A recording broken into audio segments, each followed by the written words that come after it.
All right, hello friends. I'll be with you in just 1 second. 1 second is up. Hello. I'll turn this around for a minute.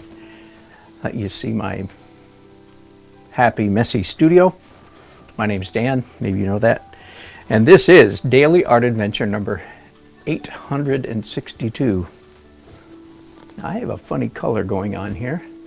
Okay, we'll just find out. I think I'm broadcasting. Daily Art Adventure 862, which is day 2 on 5 portraits.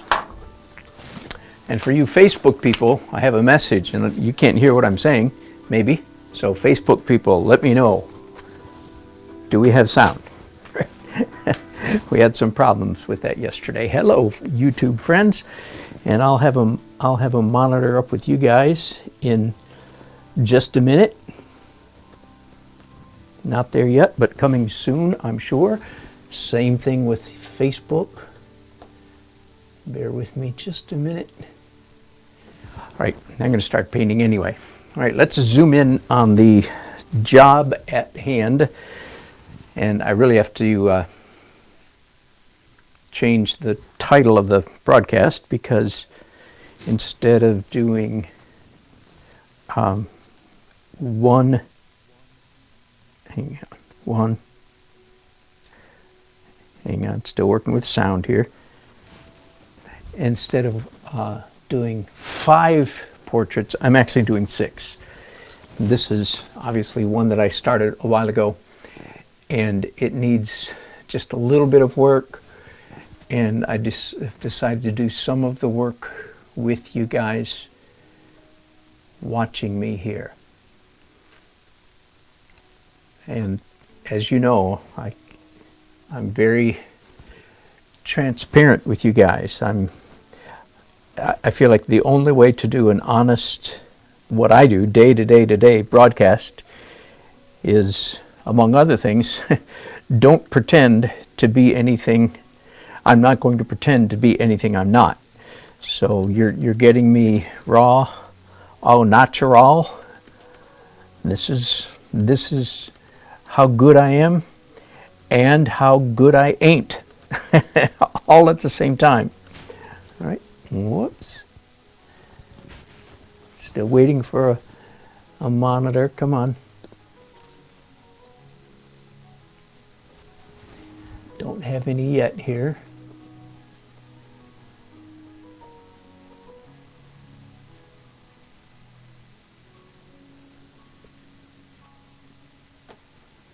Bear with me just a minute. What were we trying to get? Nope, nothing yet. I have an indication that I've got 7 people on YouTube watching me. Thank you, welcome. But I haven't seen any chats yet. All right, let me tell you where I am and where I'm not as a portrait painter. It's not my forte. For me, it's the last great frontier. So I love trying to do portraits because I'm not that great at them. This is how good I am, except that I'm about to improve it. It's a likeness. I haven't done any cheating really on this portrait. It's just been observation. And I'm quite happy with the likeness. The issues that I have with it are more subtle. That's what I want to talk about for just a few minutes while I work on this. I have discovered, and this is pretty recent, just in the last year or two, that I, along with many other struggling, emerging, early journey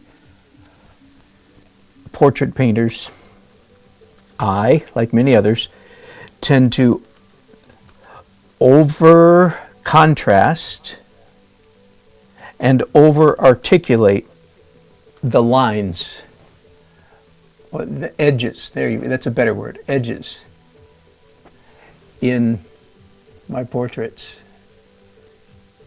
So right at the moment, I'm softening that upper eyelashes. I had them, so to speak, nice and black. And they were too nice and too black. which made them not very nice. If you catch my drift. Same thing with the bottom eyelashes. So basically I've discovered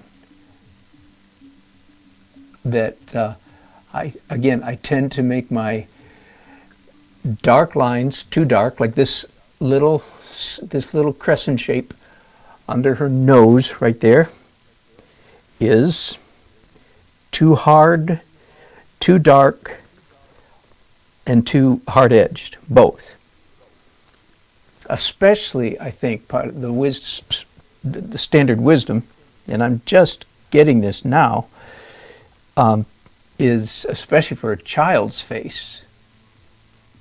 This is my granddaughter Lake, who is now 7, but when I took this picture, she was 6. She is now missing a whole bunch of teeth, and but she had all her baby teeth here. Hang on, I'm still not getting a monitor here, and I don't know why. There we go. All right, so I'm about to click into Facebook monitor, I think, unless this is yesterday's broadcast.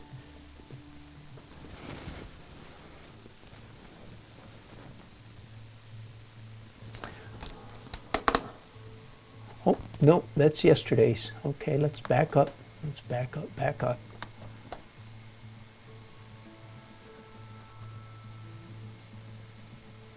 I think that's yesterday's, right? And again, forgive me for this. I don't know of any shortcut to do this yet.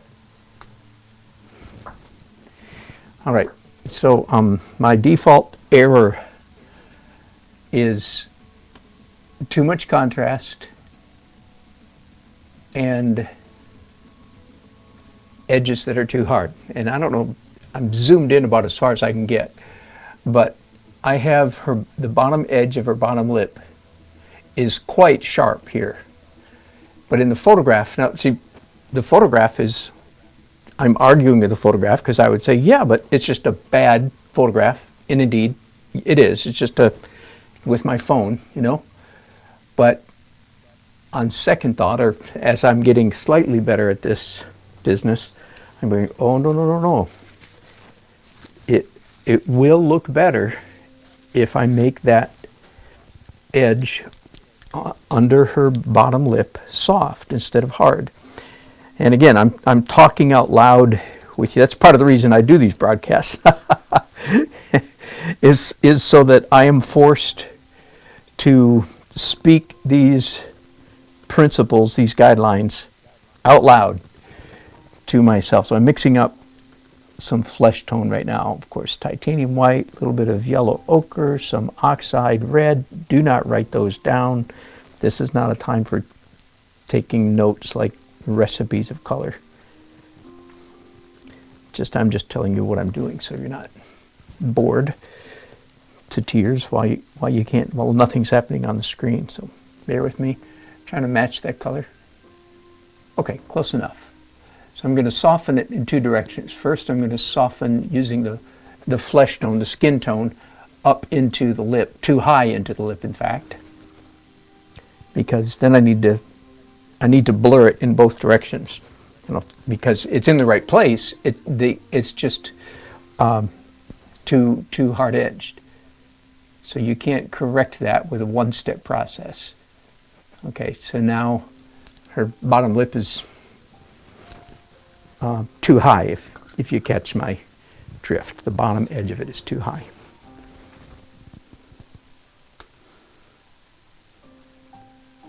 Still playing over here with my monitor.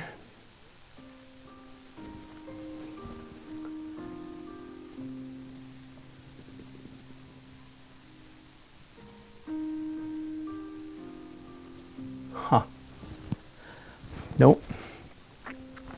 Okay, now I'm want to mix up some lip color, if you will. And by the way, this plastic covered print, ooh, that's just about perfect. is for doing just what you saw me do, which is for matching color. Okay, so now I'm doing the red again, but I'm being careful to be a little bit sloppy, if you will, so that instead of getting a real hard line of demarcation between her red lip tissue and her normal skin, I'm letting the brush skitter just a little bit so that I create a soft edge. Oh, that looks so much better already. Wow. There's a hard edge right in that corner. There's a little bit of hardness that I'm going to let stay there.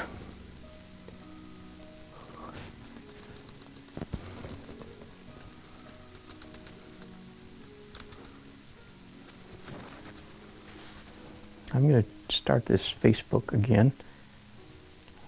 Okay, no, maybe I never did start it. There we go. That might explain why I don't have anybody watching on Facebook yet. Okay, little bit of dark. Yep. Perfect. Close enough to perfect.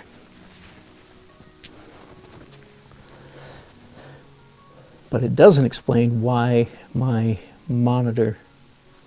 Okay, hang on here. I'm going to restart.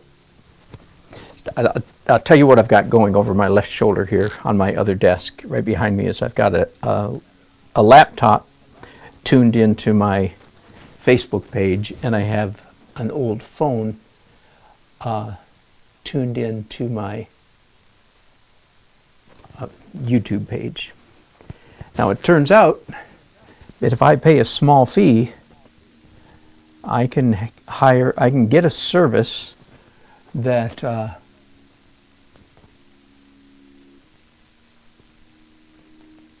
allows me to broadcast on these two platforms at the same time.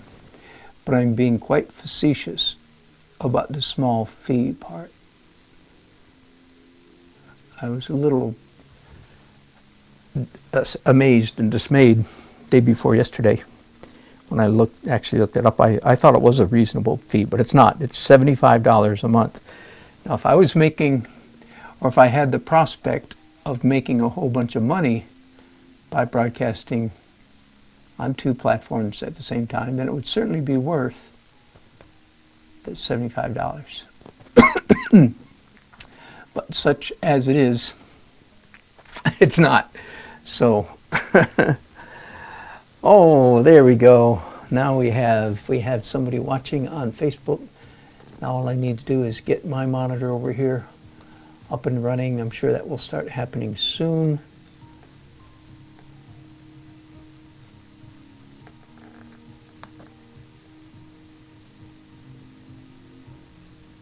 All right.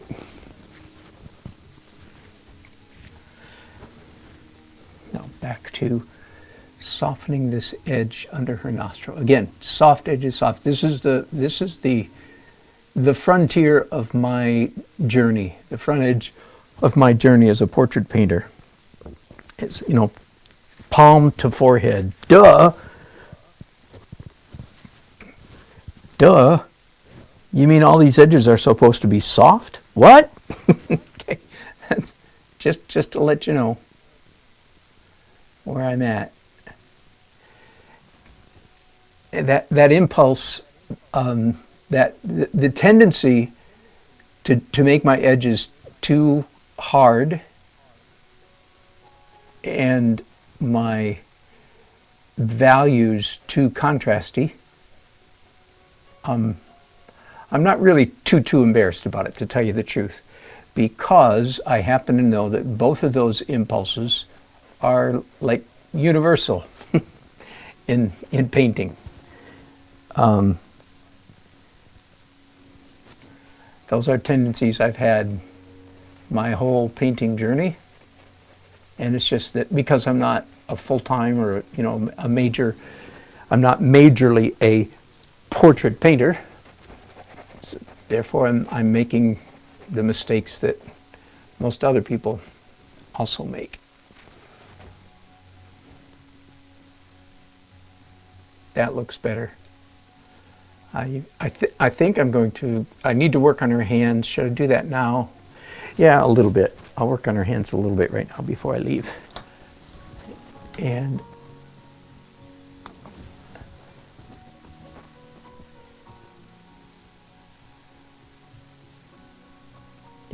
I've restarted one device over here to try to get the monitor working.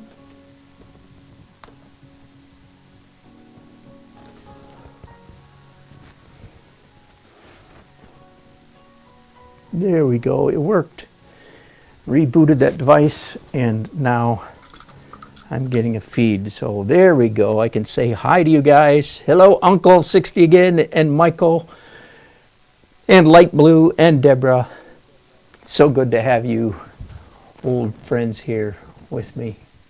So I've got a monitor successfully. Thank you for your patience. I've successfully have a monitor on YouTube. Have yet to, I'm going to do a similar thing here on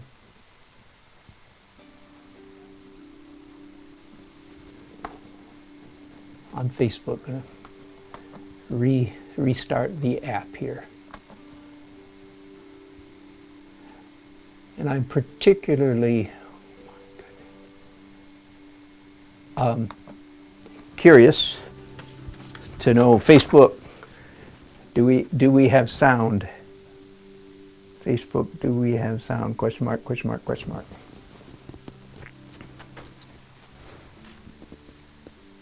Light Blue has to go already. Thanks for coming, stopping by.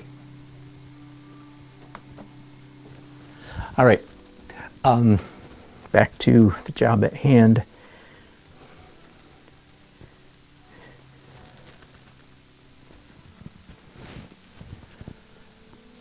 This area once again. So let me explain. I did this painting about 8 or 9 months ago. I did it quite quickly. I did it without any cheating, just looking. So I'm kind of proud of that. I managed to nail a pretty close likeness. I made a few changes the other day. It's been hanging on my granddaughter's bedroom wall. They live with us, which we are having a great time. So every time I walk by her bedroom, I would look in there and see this painting, this unfinished painting, and it would drive me crazy because it's like, there are issues. Okay, I think I'm about to get a...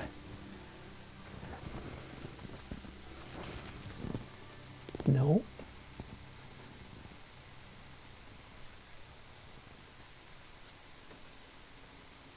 Hello, Eve Sutherland. So evidently I am broadcasting. I just can't see myself yet.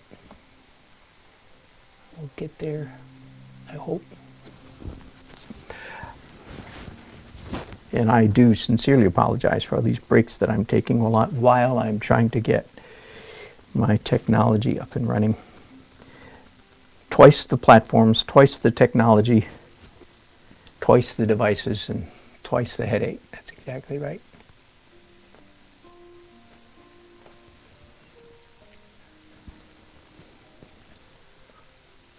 I am painting with 2 hands. I don't know if that counts. The fact is, as long as if I am painting with 2 hands, I usually feel like I'm probably painting in a painterly manner. I'm probably painting well if I'm painting with 2 hands. Whereas, if I get bogged down and stuck just painting with 1 hand,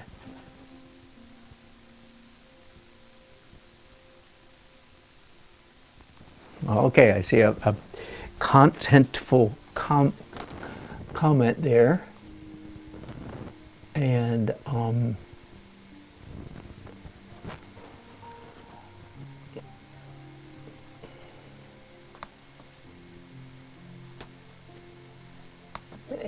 still, this is irritating. I'm so sorry, gang. There was a whole bunch of verbiage there about ear too high, hair too low, eye too something, something, something. And I will tell you, whoever that is, and I can't tell who it is, I will consider everything you're saying, but as you can probably imagine, I will also take it with a grain of salt. You are seeing it with fresh eyes, which gives you a distinct advantage. But I've been around this block enough times to know. So I do appreciate you saying that. And that's probably what you expect. You don't expect me to take everything you say as gospel, so to speak, so to speak.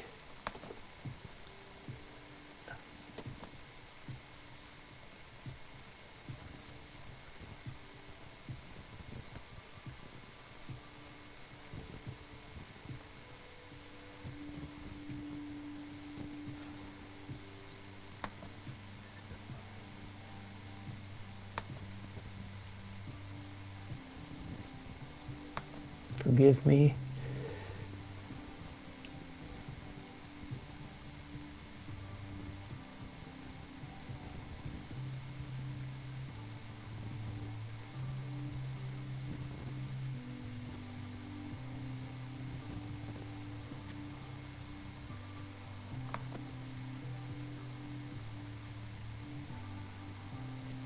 I see people reacting to my video. Everybody can see my video except me. There we go. Whew. All right, finally. Now I will be able to see your comment. Okay, Ralph says, Ralph it is, who has all the instructions. Forehead too wide.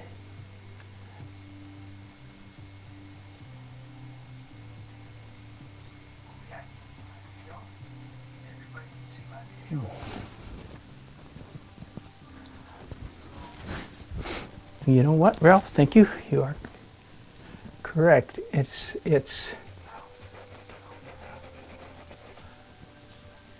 think it's ear. You are correct. Woohoo! Go, Ralph. Way to go, man. I don't know who you are, but good job. Yeah, ear too low.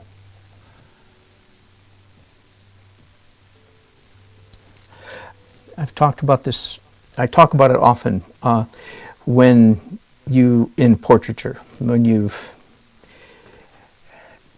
executed, when you've rendered, when you've drawn a feature, and you've drawn, especially if you've drawn it fairly accurately or carefully, and you're happy with it, and then you have to move it. It's very discouraging. Like, oh no, especially again if you're particularly happy. But the thing to remember is it's not as hard to move as it was to render it the first time. Now, of course, this ear is very, very, very simple, so it's hardly a good example of the thing I'm talking about. But good call, Ralph. That is very good. The ear was too low. The forehead is too wide. She also has a little wisp of hair that I just hadn't bothered getting around to.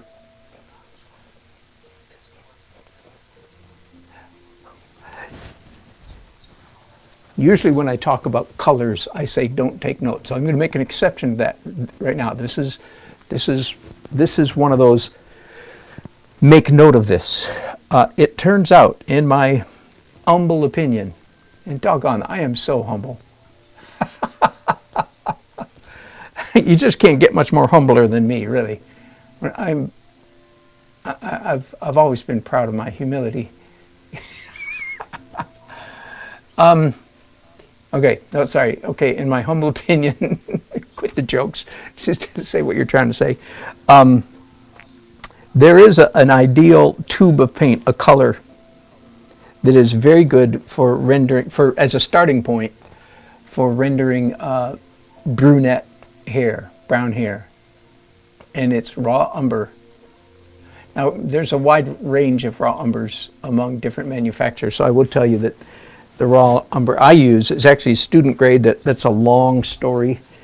I don't usually recommend student grades, with the one exception of raw umber.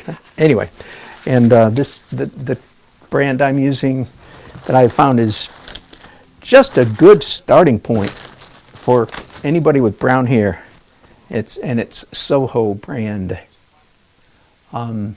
cheap, student grade. Shouldn't have any trouble with archival quality. However, being raw umber. Raw umber is as far as I understand, a very stable pigment. It's not likely in 200 years to have any real problem with the staying power of raw umber. But if it does happen, please come and tell me.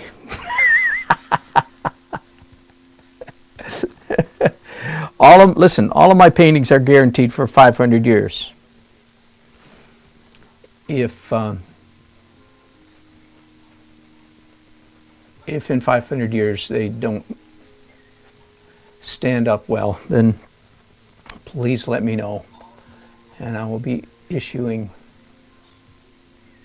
complete refunds.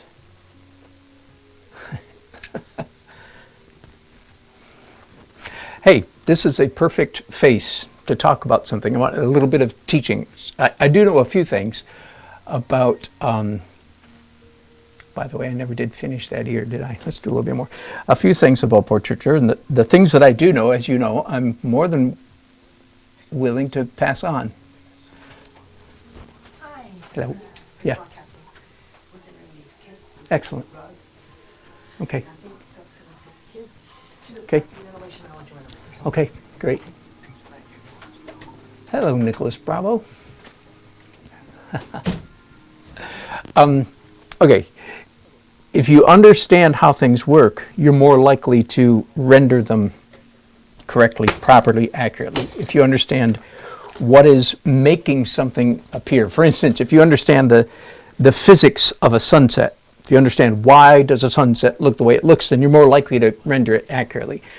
Of course, I'm not doing a sunset here. I'm doing a cute little cherubic little girl.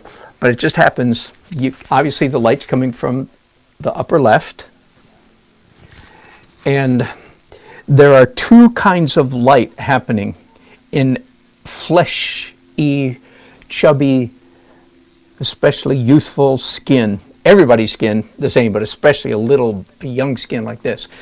There are two light effects. One is reflective. There's a white light, a light coming from the upper left and hitting her skin and bouncing off it, right? But in reality, in real life, some of that light is going into her skin tissue, the fatty, chubby, soft, cheeky tissue of her cheeks. The light goes into it and illumines it. Like if you hold a flashlight, on the end of your finger and your finger lights up. I wasn't going to do this, but it just dawns on me. Wait, I have a flashlight right here. Let's see if it's working. It almost is working.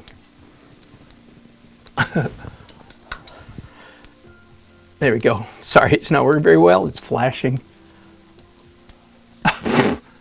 Oh, good grief. Usually this flashlight works just fine. Okay, but you get the idea there. It's flickering. That is not part of the demonstration, but you know the trick. When you hold a flashlight in front of your finger, it glows pink. That's an illuminant, like a light bulb. It glows. And when light is hitting her cheek, it's causing the inside of her cheek to glow like a light bulb. So, and then there's the shadow side. So it's not a pure gradation from light to dark. It would be if this were a piece of opaque pottery, say. It would be light to shadow. But when it's flesh tone, it's actually reflected light giving way to illumined light and then giving way to shadow.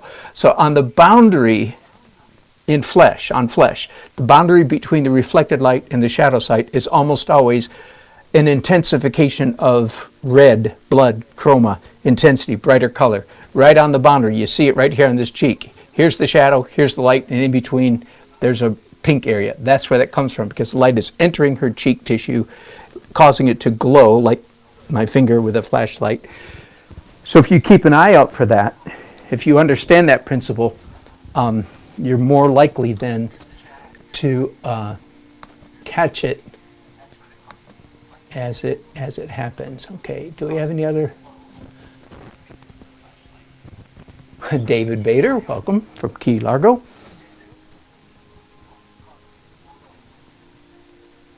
Okay, and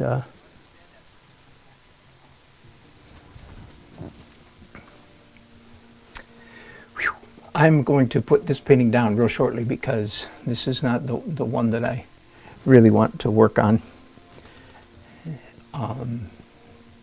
David did make an observation that the shadow side of her nose needs more shadow, and that is correct. It had more shadow earlier on, and I actually intentionally removed some of it because this is just one little idiosyncrasy of this photograph that I'm not terribly pleased with. And so it remains to be seen how much of that I reintroduce into the painting. I had it there earlier, and I was more, okay, I'll do one more thing before I go then, and that is, again, the little crack, crease, dark line between her cheek and her fingers. I don't know why in the world I would have put a line that dark in there, but it's got to go. So I've got a dark red paint, brownish red paint on my brush right now. There, got rid of all that black stuff, then come back with just a little bit of pale light flesh to shape up those fingers again. I don't know if I'll finish this particular painting online. On broadcast, probably not. But I wanted to go ahead and show you one of my portraits at a little bit further stage of development. And I'm delighted for the little bit of help that I got from some of you guys. But the forehead being too wide, the ear being too low. I talked quite a bit yesterday about, so why is it that somebody, they don't have to be, you guys might be a better artist than I am, but someone doesn't need to be a better artist. It's the fact that you're seeing a work with fresh eyes, that's what's making the difference there. Besides that, you might be better than me too, but it's not terribly likely. Again, I'm not saying that because I'm so great. It's just that normally people who are a lot better than me don't waste their time watching my videos. Just like I don't want to watch videos of people that are way behind me, right? I find it irritating. So it could be that some of you are doing that, but that's not likely. All right, so now we're back to the 5 portraits that I started yesterday, and I considered painting without your company for a while, and I decided not to. I decided, no, I'll go ahead and start broadcasting. Forgive me just a minute while I lower this easel to an ideal height. There we go. Anyway, I took a look at all 5 of yesterday's paintings, and wouldn't you know it, the principle is holding true. What principle? The principle that when you come back to a portrait, especially the day after having slept on it, so to speak, you're seeing it with fresh eyes, and you're much more likely to catch your mistakes. So I flipped through all 5 of these portraits really quickly and discovered that indeed I could readily spot a number of mistakes. Whoops, putting up the wrong photograph. Hang on. I guess I'll go with the big one. So again, I talked about this yesterday quite a bit. I'll repeat some of it again just because there's probably new people watching. This is one of the difficulties of doing portraits, is that after a very short time of working on the portrait, you become blind to your mistakes. I call it portrait blindness. And you can't see your mistakes anymore because you're just too focused. But when you come back the next day, like I'm looking at this now, I'm going, oh my goodness, what am I thinking? You know, that kind of thing. I see all kinds of mistakes. Why? Because I'm seeing it with fresh eyes, just like you guys are. So let's zoom in here and talk about what these mistakes are. And are there people out there who can avoid these mistakes and get everything right the first time? Probably, yeah. Are there people that are better than me? Heck yeah.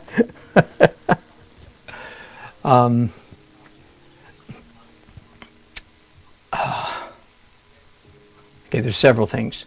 Nostrils too low, mouth too crooked, ears way too low. This angle of the cheek is wrong. The chin needs to come down further. But before I do any of that, I want to see, let's make sure that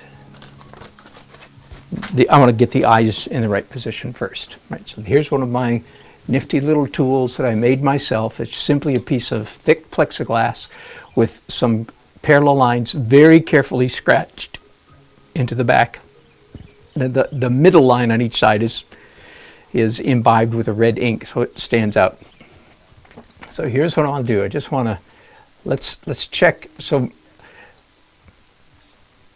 there are lines going vertical and horizontal, because then your brain, your brain can easily see when it's straight. Whereas if you only have horizontal or vertical, it's a lot harder. So the right angles. And first of all, I want to check and see how even, how horizontal are the baby's eyes. And the answer is, if I make this red line go right through the exact center of this pupil, then it just kisses the top of the pupil over here. Now this is a smaller version, but let's just see how close I am. And as you can see, I'm off by a country mile. So either this eye needs to come down,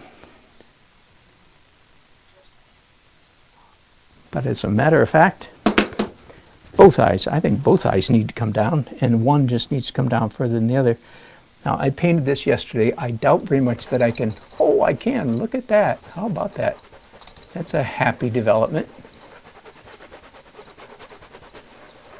I'm painting in oil, by the way. I'm assuming I don't need to say that, but well, that was a nice happenstance there.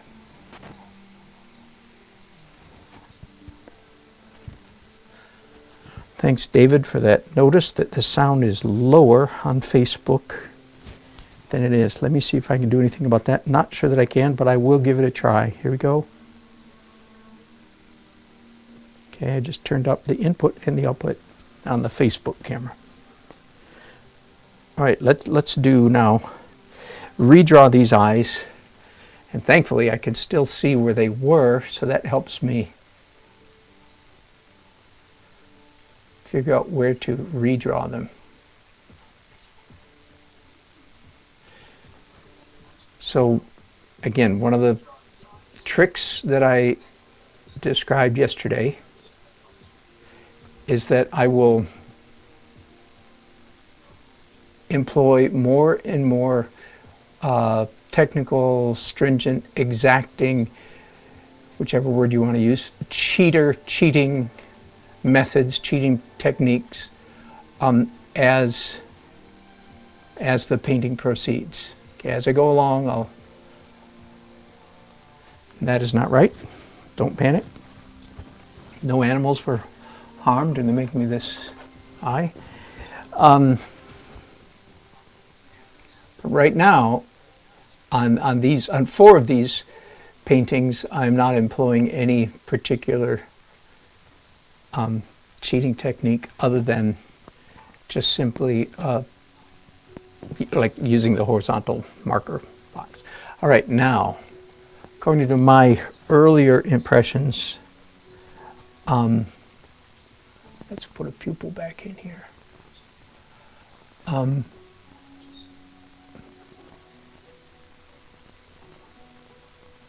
said the nostrils needed to go up, but now I am second guessing that. I'm also second guessing. So here, I already feel, by the way, I already feel portrait blindness creeping up on me on this portrait already.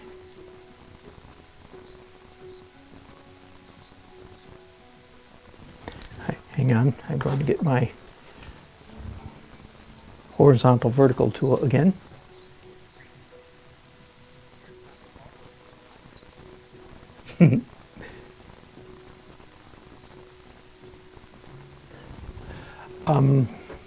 I want to compare now the outside of her right, our left side nostril, the flare outside of her nostril to her eye, just inside. Let's check right there. Whoops. Okay, so either the nose needs to go that way or the eye needs to go that way.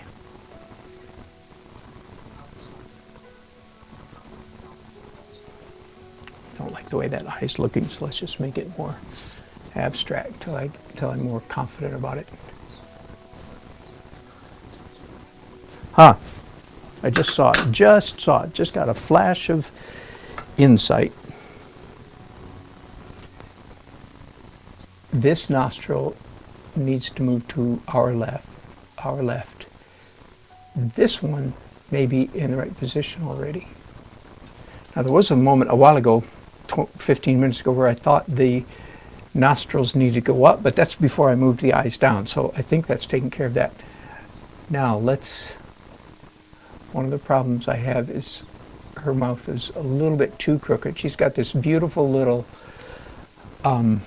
crooked smile, and sometimes where's my little blending tool? I discovered a new tool yesterday. Here it is, a blending stub. Who'd have thought? So I'm dipping the end of a blending stub in Gamsol, and then I can use it to, so to speak, move the fresh oil paint that I just put down. Isn't that a great trick? You're welcome to steal that idea from me.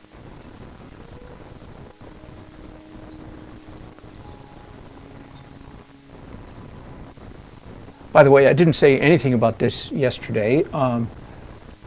One of my, again, when I'm doing a portrait, what I call a quick oil portrait, this is what I call this technique. It doesn't look too quick at the moment, does it?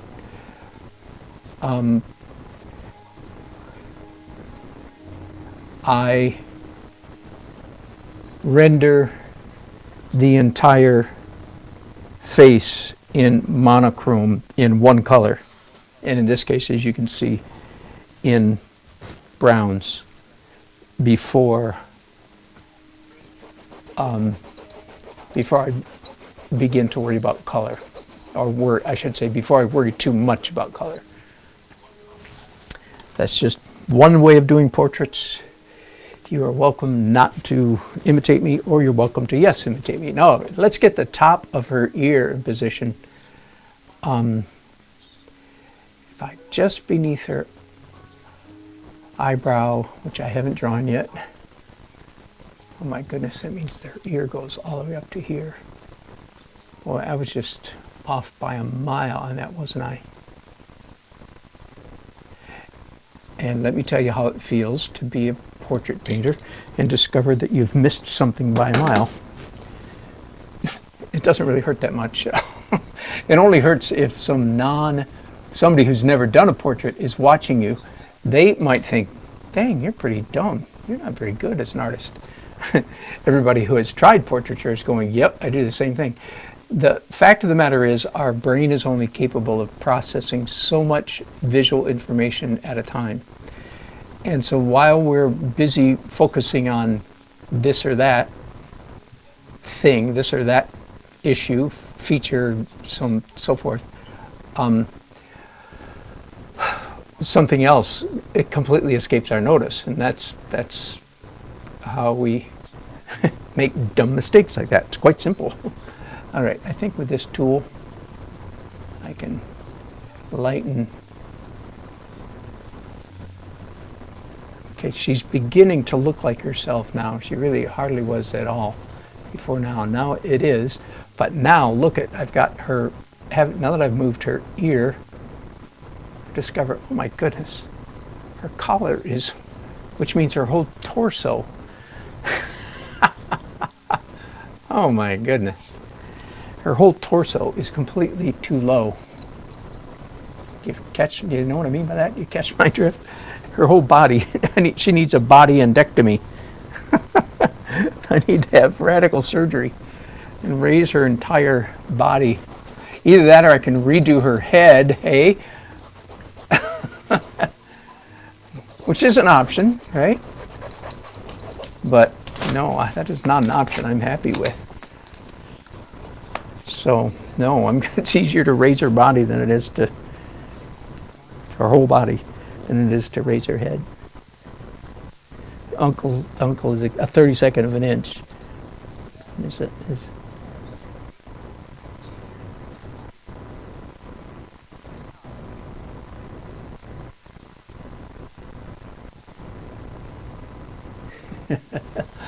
checking up all your, all right, hang on, bear with me. It's just one thing after another, isn't it?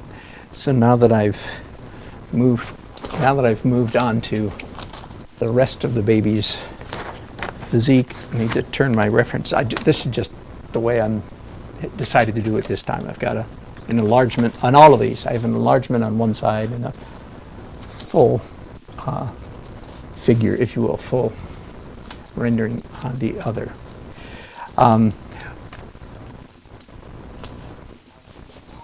So as I proceed, I will employ greater and greater cheating methods. Again, I talk about this all the time. Cheating is legal. All cheating is legal, but if you cheat, your drawing skills deteriorate, and I don't want my drawing skills to deteriorate. So I cheat as little as possible. But of course, when somebody's paying you a portrait, they're not paying you to get it wrong. They're paying you to get it right. So I will, as I said, I'm saying I will employ whatever cheating technique methods are necessary to get the job done. Let me take a quick little break here. I have one of the portraits that I started yesterday got ahead of all the others, and it's this bride portrait. And you can already see, I've never done this before. I'm always, let me see if I can zoom you guys in. Hang on just a second. So I don't really want you to be able to see what's going on here. All right, bear with me just a second. All right, you see, I calculated and took several attempts to print off my printer a face that's exactly the same size as my painting. And then in Photoshop, I did on this one a bunch of vertical lines through the pupil, through her teeth, the left side of her nostril, the inside of her eye, outside of her eye, temple, and so on and so forth. So a bunch. So what I plan to do. So again, this is just showing you the kind of cheat that I can employ. So that one right there is line up the center of her teeth. Bingo, exactly right on. Now let's look at her pupil. Ooh, pretty close. I'm happy about that. How about her other pupil? Oh, not so close. So I just discovered just now that this eye needs to move to the left a little bit. So I'm not going to do it right now, but when I do, I'll just redraw her eye, making corrections and so forth. Then the same thing over here. Now, I've never done this trick before, never. Yesterday, I looked at it and said, what am I going to do to make these corrections? And this idea popped into my head. And then in combination with this plexiglass, I wasn't even thinking about the plexiglass at the time. It's like, wow, that works fantastically well. Okay, that's supposed to be the bottom of her glasses. Bingo, right on. Let's look at running through her left pupil. Oh, bingo. So that's making me happy. Now I can tell something's wrong with her mouth. Let's do the top of her top lip. Hang on. We use the red line. Top of her top lip. Oh my goodness. My mouth is considerably too low. That must mean that her nose is too low in my painting. It is indeed. There we go. So see, that eye goes that way, nose goes up, top lip, her entire mouth moves up. So there you go. For what it's worth, if you have access to, and this is major cheating. Do you understand? You can see though that indeed I'm not going to, even though this couple is paying me a low amount, they're getting a super duper deal on this portrait. I'm not going to let a portrait get out of my studio that's not exact, that's not right on, right? You wouldn't either, right? I'm generally on that bride. I'm pleased. I could tell, and there were some things when I looked at it with fresh eyes today. I went, my mouth is too wide. I could see that. I didn't realize it was as low as it is. Anyway, so that's what I mean by cheating on a graduating scale. Is that a good way to put it? On a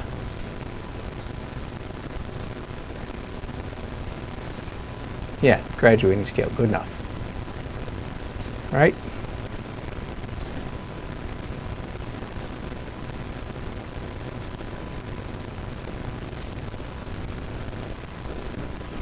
I'm going to just do a real quick corrections on this body, by the way, and then get right back to his face, because the body is easy compared to the face. By the way, the hardest thing in the world as an artist to render accurately is a human face. The second hardest thing in the world to render is human figure. But in that order. The figure is a pretty difficult thing to render, believably. And again, in my opinion, exceeded only by the face, the human face. Now again, I mentioned this real briefly yesterday.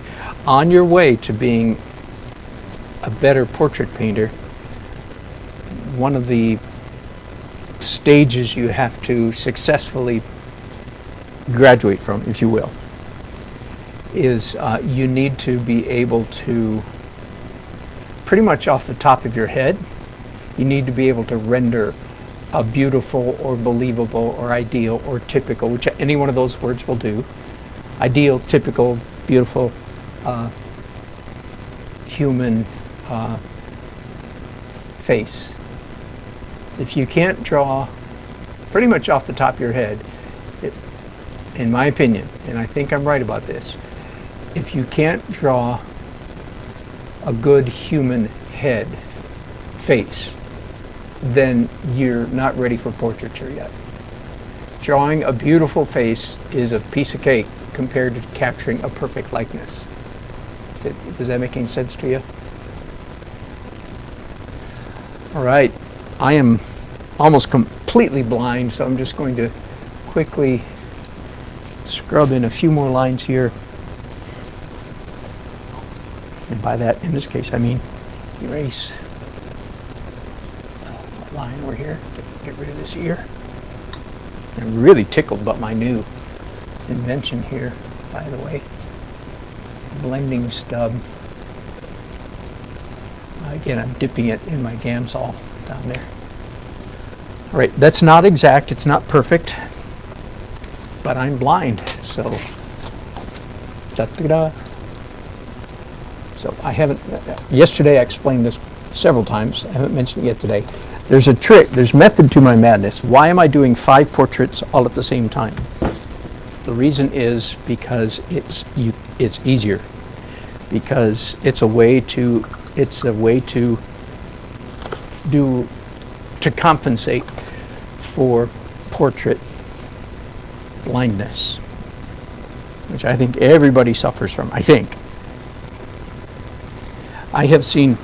I will say this: I have seen one of the in particular. One of the, and I will not mention his name, but if you know who have been like the 4 greatest American portrait painters in the last 40 years, he's one of those. For instance, it's not Everett Kinstler. He's one of the 4. Anyway, I took a class from one of them some time ago, and he, of course, did it was a 9-hour class. He did a spectacular job. But a friend of mine took a 3-day clinic from one of the 4 big dogs, and in the course of the class, this big dog did a portrait of my friend. Again, I will not name him because I'm about to criticize him. And he brought it to our painters group, put it up in front of us, and instantly I saw a mistake. And I don't mean like a matter of opinion or like, well, that's what you think. No. This was a mistake. The mistake was the filbum, the distance between my friend's bottom of nose and top lip was wrong in the portrait. And this is one of the big dog. Oh, it has nothing to do with the fact that I'm painting a dog. This was one of the big dog portraits in America. So, strangely, as you can imagine, I was encouraged by that. Because there are times when, as an artist, you just feel like an idiot. It's like, am I the only one? Am I the only one that struggles like this? And good news, kinda. The answer is no. Now, you don't want to. There's a danger there, by the way. You don't want to start comparing yourself. As an artist, you want to compare your work to the very, very, very, very best work that you can lay your eyes on. I find students doing this all the time, and I think, I can't prove it, but I think with the proliferation of the internet, that students are doing this quite often, and that is that they're comparing their work to some of the mediocre work that they find online. And we all have a tendency to do that. It's because for the student, the mediocre work is apprehendable, conceivable. You can imagine yourself doing work like yay good. If I can, do you understand what I mean by that? Whereas if you find the very best, anyway, but I do think that that's a trap that all of us need to avoid. I'll use as an example. I mean, there are a lot of course, phenomenal painters out there, portrait painters, and the reason I don't know their names is because, you know, I don't attend Portrait Painters of America or I'm not part of that club, but I see enough to know that they're portraits that are just are unbelievable. But I don't know them. But who do I know? I know, not personally, John Singer Sargent. I know John Singer Sargent. Not personally. I spoke to him just the other week. He's doing fine, by the way.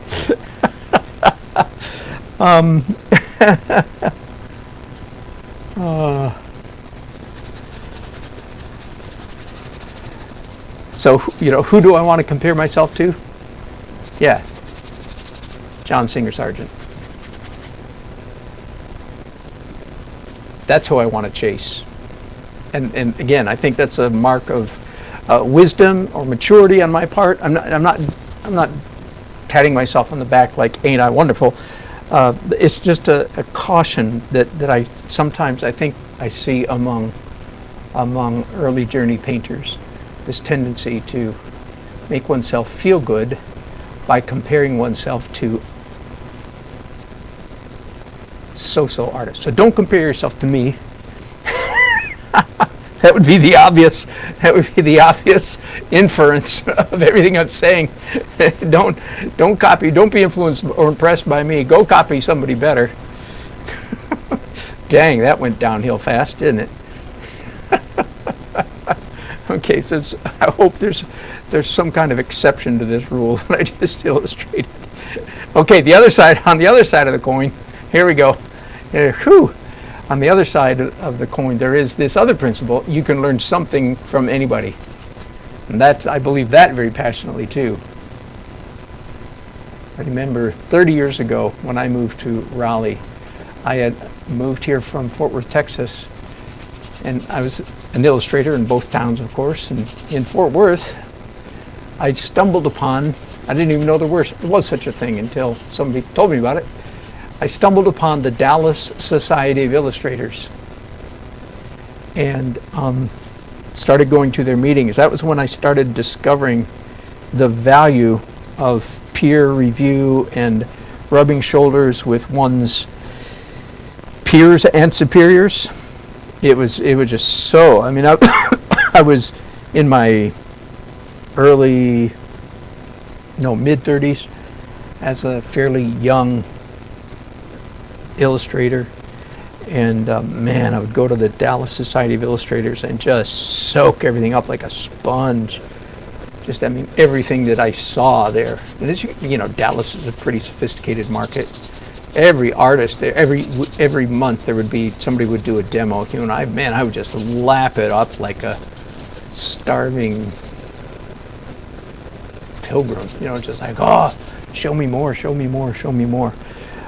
So when my wife and I and 2 kids moved to Raleigh, and my first item of business on my agenda was get work. I meant as an illustrator.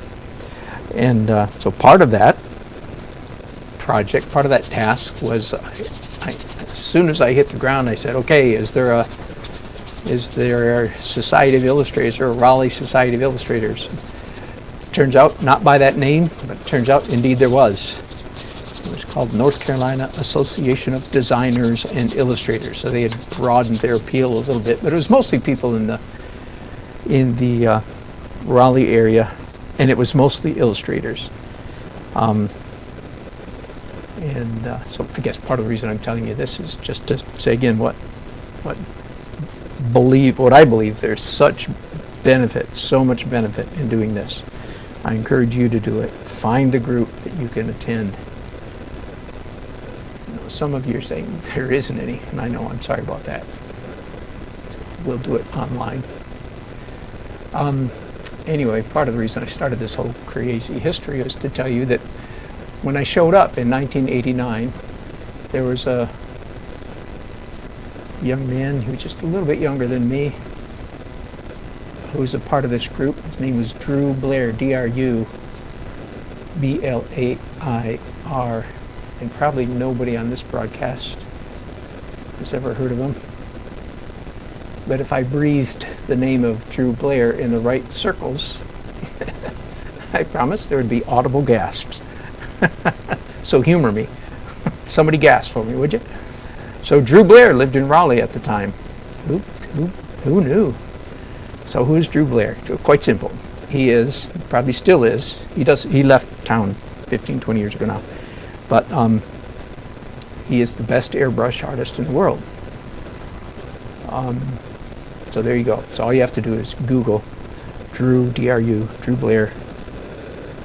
I don't know what would happen if you Googled who's the best airbrush artist in the world. That would be interesting. It shouldn't take you too long to get to his name, however. Anyway, one of the things that really stuck with me, and he was slightly younger than me, so he was in his mid-30s, and one of the things he said to me, and he was a really good example of this. He said, I can learn anything from anybody. So here he was, at the time, again, pretty much without question, the best airbrush artist in the world. And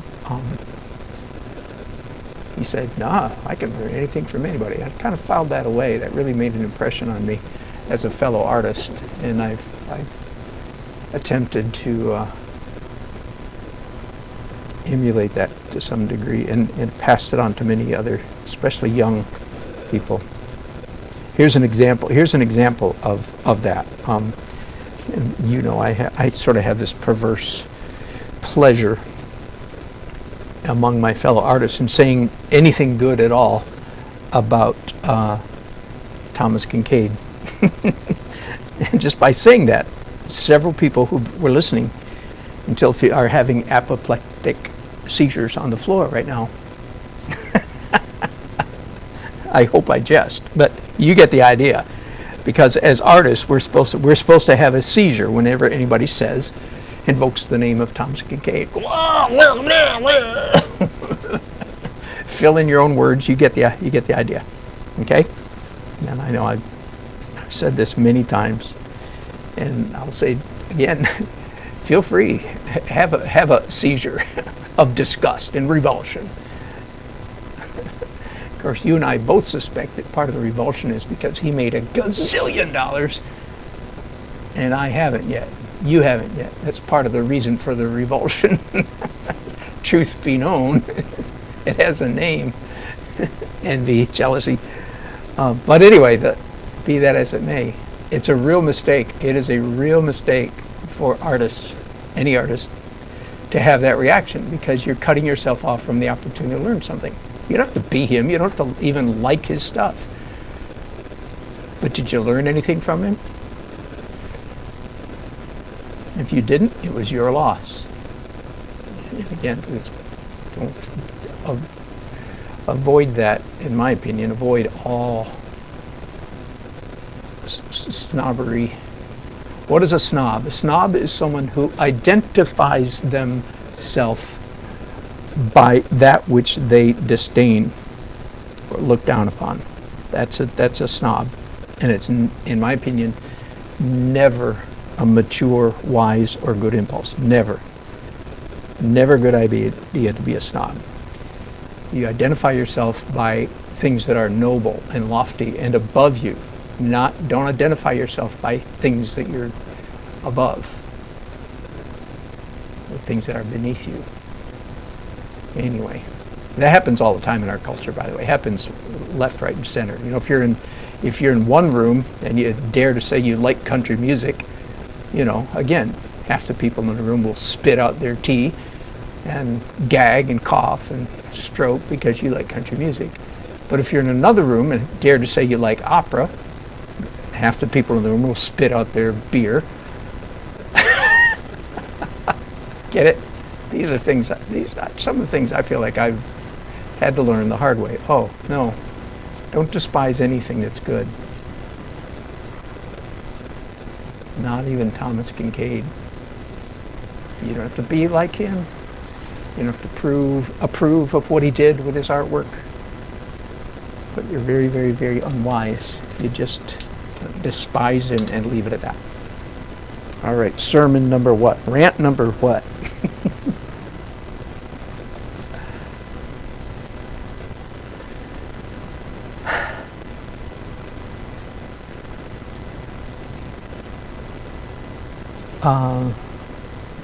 Start taking a little.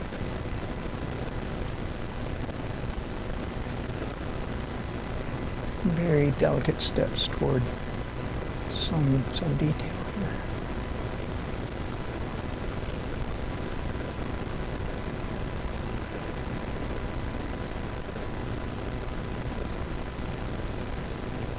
I'm going to do a little bit more white, and then I'm going to just leave this guy alone for a while, come back to him. Again, the task, the challenge, if you will, the fun of rendering fur, in my opinion, is best done through layer upon layer upon layer. So, and every layer needs to dry, or at least almost dry, in between each of those layers.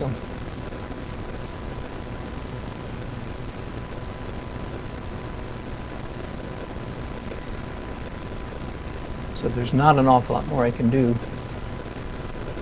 at this layer. I need this to dry, and then come back and tackle it again.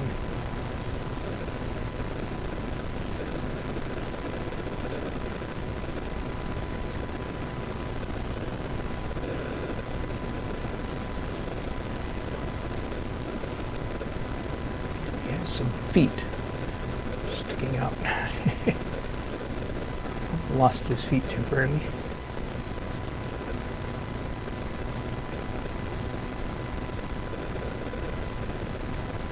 All right, close enough for now. I'll continue him later. Let's go to a humanoid.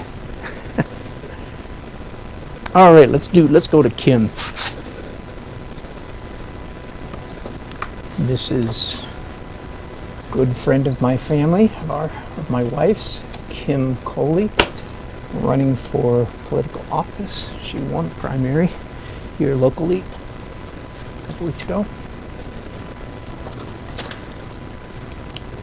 Oh, hang on just a second. I'm going to do a different trick here. Bear with me just a minute. I'm going to put one of these large canvases up here. By the way, I don't know if you've caught my notification. I am offering to do portraits for a ridiculous $350 each, and that does not apply to portraits this big. My client is paying more for these large ones, but the others that you're seeing are, whoops, it's too low, isn't it? The others that you're seeing here, I'm doing for $350, like this one of Kim. And I'll do one for you. Just send me a per person, of course. I'm sorry. There's so many people, even though it said on the flyer, it said per person. But it astounds me that people think, evidently, literally think that doing 2, 3, or 4 faces on a canvas is, the same price as doing one. It boggles the mind. That level of not cheating or anything. It's not that. It's not people are trying to, so to speak, cheat me. No. Non-artists really have no comprehension of the process of creating art. In fact, I mentioned this real briefly yesterday. My adult children were having dinner with some friends of theirs a couple nights ago, and the subject of me, their dad came up, and basically how hard I work, how intensely I work, and so on and so forth. And the people they were eating with said, "Really? Wow, I didn't know that. I just always kind of pictured he was kind of like Bob Ross, and just kind of, happy little nose, happy little ear." So that was a fun insight for me into how non-artists view how artists work. They literally think it's just like a walk in the park, like, oh yeah, no, I just paint this person and that person. I hope by if you're not an artist and you're watching this video, I hope at least you're getting a little bit of education. Gang, we sweat blood to render these. Now, please understand, there's a whole another world, a completely different way to do portraits, and that's by cheating, projecting, tracing, blah blah blah blah blah blah.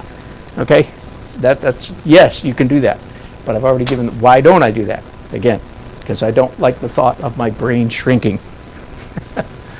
All right, let's get back to business here.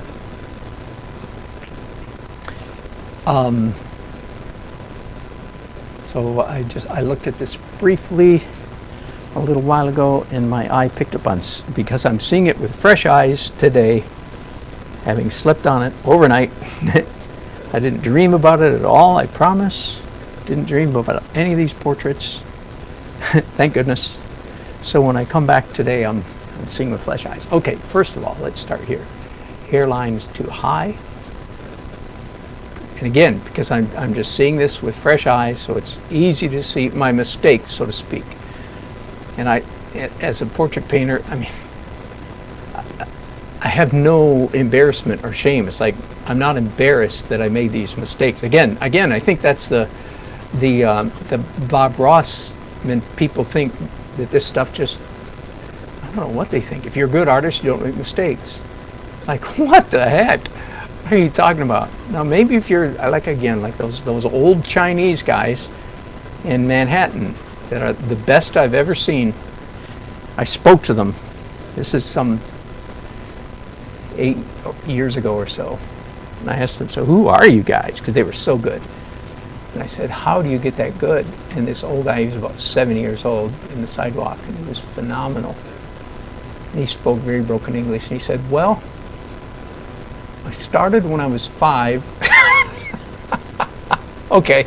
You know, typical Chinese fashion, typical communist fashion, right? All right, her mouth is, I've just moved her nostril up and to the left, and her eyebrow, I bet I can't, I doubt that I can move this eyebrow a little bit. That is to say, can I erase it a little bit? Yeah, a little bit. Her eyebrow comes down too far right there. So when I say I make mistakes, I mean, I'm not like mortified. I'm not like, oh man, I made a mistake. Like, what the heck? Of course you make mistakes. That's the essence of learning how to do portraits. You improve each portrait, in my opinion, step by step by step, degree by degree by degree. Again, unless you're one of those 70-year-old Chinese guys in Manhattan that have been doing it full time for 65 years. Oh, they're good. And even as I said a little while ago, even one of the biggest names in portraiture, an old guy, he made a clear and measurable mistake that I caught instantly. So anyway, and again, I'm not ashamed of him or embarrassed of him. That just shows me that, okay, he does sort of like I do. It was a quick portrait. If he had spent more time, he would have corrected it.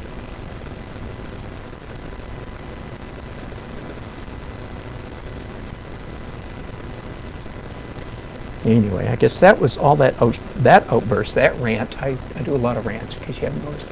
But it was for any non-artists that happen to be watching. Again, and because I talked about making mistakes, I'm not. Now that nostril is not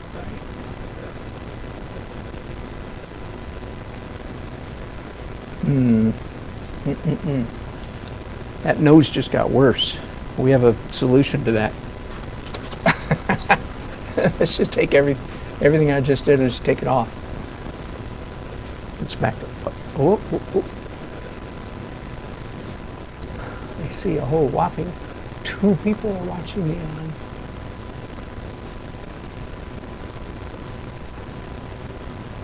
I've lost my Facebook feed, haven't I?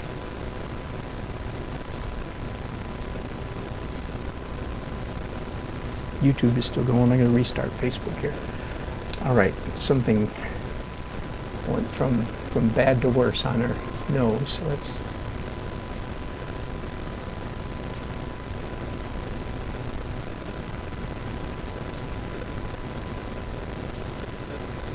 At this point, this photograph is really serving me quite poorly because I literally cannot see what's going on there. So if I squint, look really hard, I can sort of barely make out what's going on there.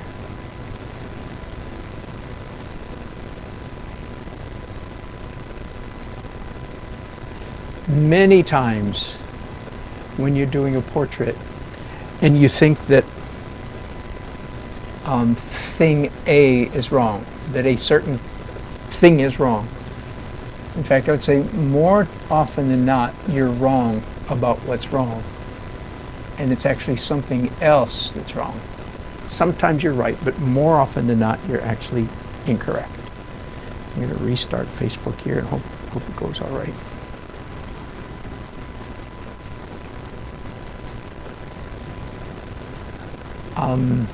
The distance between her nose and her mouth, is that correct?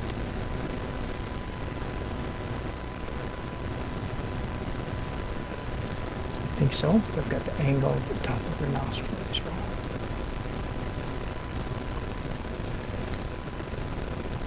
her bottom lip, the top of her bottom lip is too low, or in other words, I have her mouth open too wide. So let's fix that right away, because that can impact how I'm seeing other things. Yeah, that's better already. Okay, I'm restarting my Facebook broadcast here. Let's see if we can get that up and running in a bit. I'm going to stop broadcasting completely in just a little while.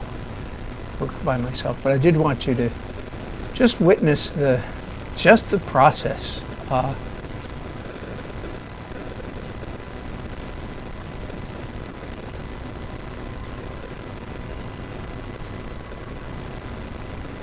yeah, and I made an observation about her eye. I think her left eye, right, I think it goes up and in a little bit, and I think that it's a little bit too low. And I'll be broadcasting again here.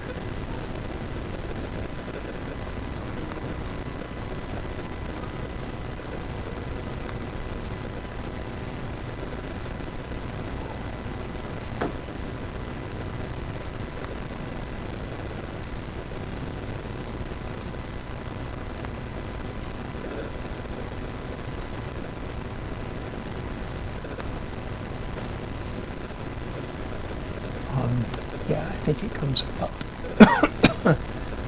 right there.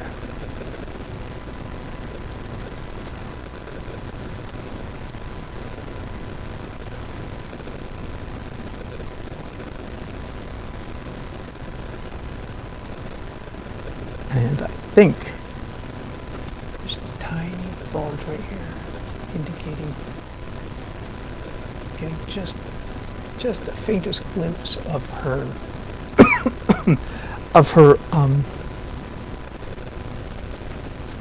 iris through her nearly closed eyelids there.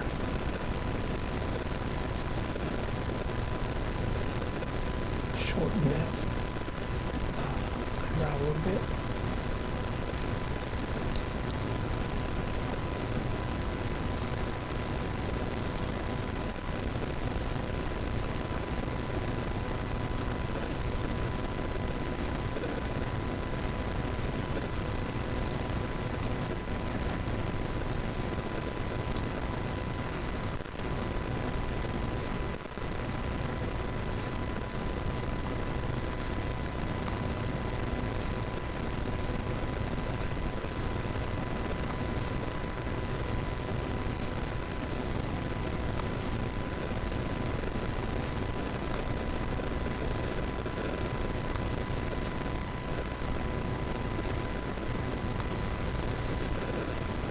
Well, hello, Frederick Spencer.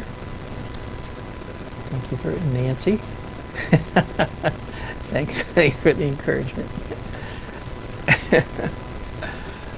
I'm trying to get my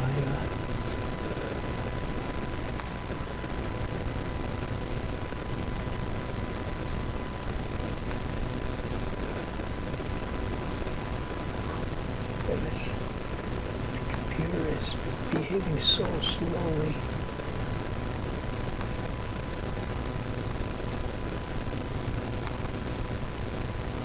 Sorry. I do not like the result of that mark there.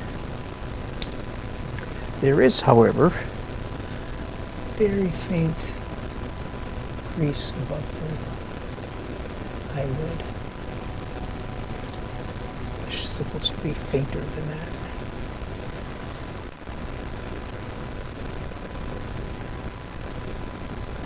But that same crease is quite distinct on this eye. Just because of the play of light, it's nothing to do with I'm not commenting on her features. I'm just talking about it shows up more. All right, let's get rid of this crazy dark line right there. It's just an artifact left over from an earlier stage.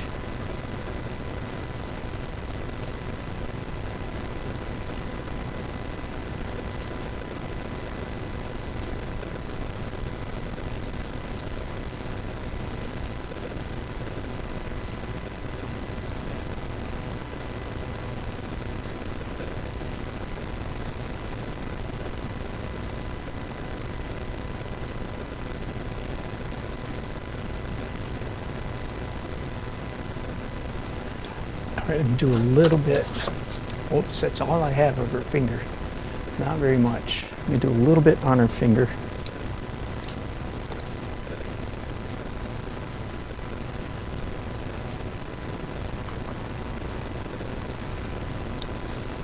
First of all, it's just way too long, so let's try to fix that first of all.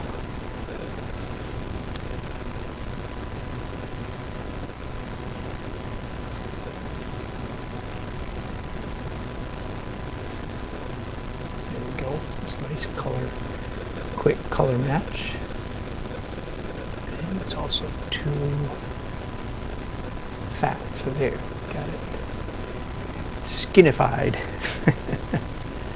Skinnied up a little bit there.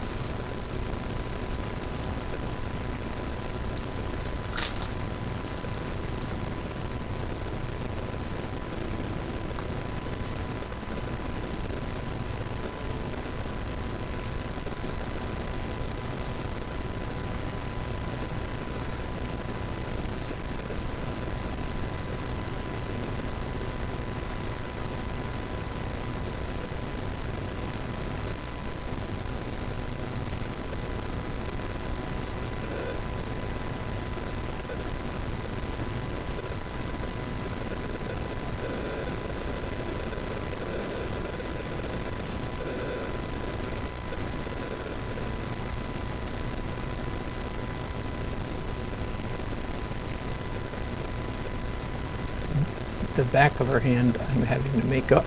I'm having to invent because it's not in the photograph.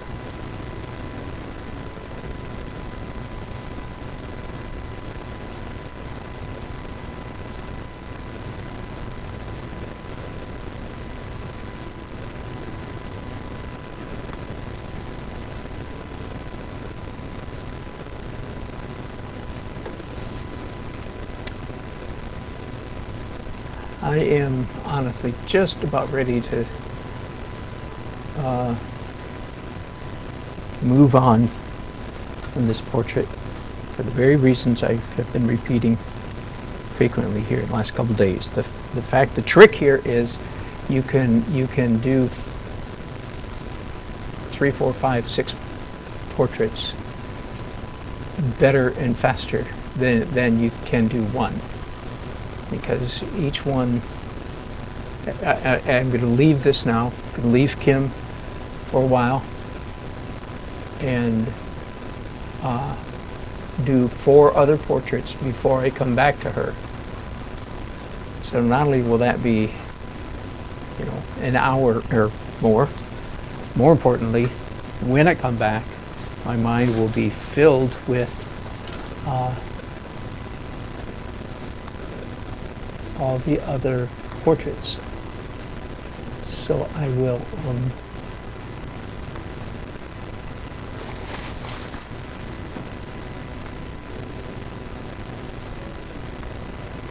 again, forgive me, I'm trying to get my Facebook monitor up and running, failing to do so, and wasting you guys' time, which irritates me greatly.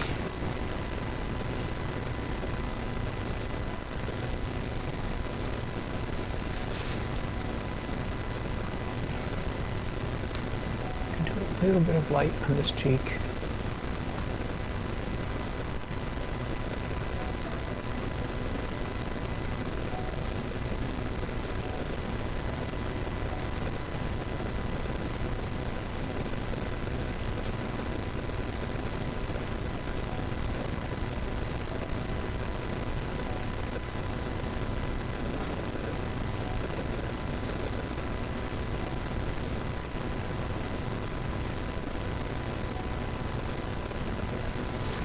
that's a pretty good likeness. As I said yesterday, Kim is a good friend of our family, so I know what she looks like, and there's a definite advantage into knowing what a person looks like when you're trying to capture them, because you begin to feel like you're seeing your friend when you get close to the likeness. And indeed, certainly happening here with Kim. My wife came up to my office yesterday afternoon, evening, and even in its earlier state, instantly recognized Kim. So that's a good sign, you know.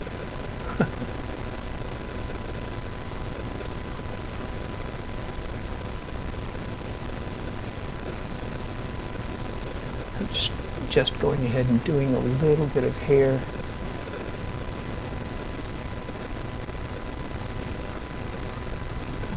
I don't suppose I need to say too much about painting hair. The biggest lesson for early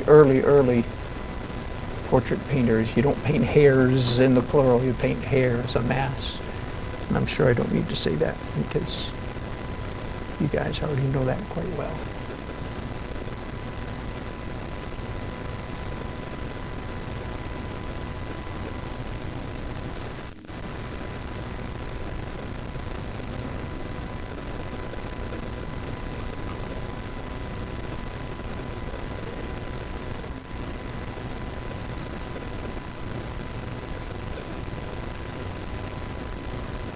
All right, I am blind as I dare to get on Kim, so let's set that aside,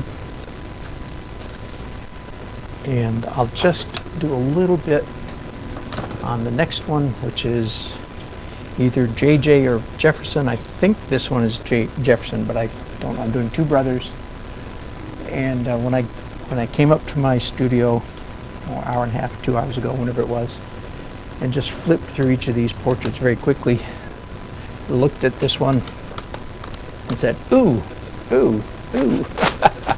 There were a number of oohs. That is to say, error oohs, like, ooh, that ain't right. That's not right, that's not right, that's not right. And that's exactly what I want to have happen on day 2 of a portrait, right? So I won't even tell you. It's a line here. His whole mouth needs to move to the left. Nose needs to move up. Not sure about the eyes yet. We'll see then. Nose up, mouth to the left. Mouth is open a little too wide, or it may just. So here's where many times what you think you're seeing is not what you're truly thinking. The mouth is open too wide. But it may be that it's not open too wide. It may be that it's not wide enough this way. You see, then that would have the effect of making it appear. So actually, as I look at it now, I think that's more the case. I need to make the mouth so it still may be open too wide. I'll fix that later. Chin's too short. Ad nauseum, and a whole bunch of other stuff.